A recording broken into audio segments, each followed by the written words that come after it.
রাব্বি, বৃষ্টির কারণে নগরবাসীর কি ধরনের ভোগান্তিতে পড়েছেন?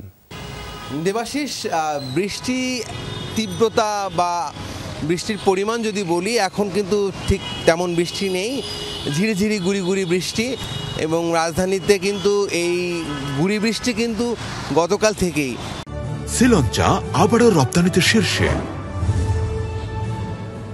সেই সাথে মাঝে মাঝে কখনো হয়েছে ভারী বৃষ্টি, এবং শুক্রবার আজকে শনিবার দুদিন টানা বৃষ্টিতে নগর জীবনে ভোগান্তি ওই অর্থে কিন্তু কোনো ভোগান্তি নেই, কারণ নগরে আসলে খুব যারা বেরিয়েছেন, খুব প্রয়োজনে যারা বেরিয়েছেন তারা কিছুটা দুর্ভোগে পড়েছেন।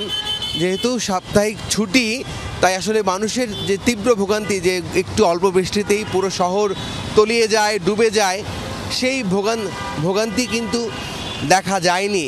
আর এখনও কিন্তু গাড়ির চাপ বাড়েনি দেবাশিস, তাই আসলে মোটামুটি বলা যায় যে আসলে বৃষ্টিটা মানুষ উপভোগ করছেন।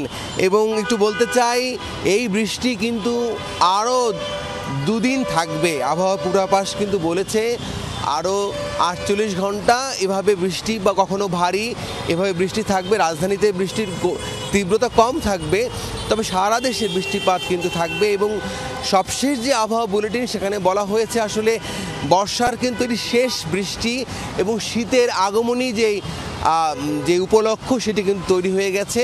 এবং এতে করে আসলে মানুষ, যেহেতু সাপ্তাহিক ছুটি, তাই আসলে ওই অর্থে ভোগান্তি নেই।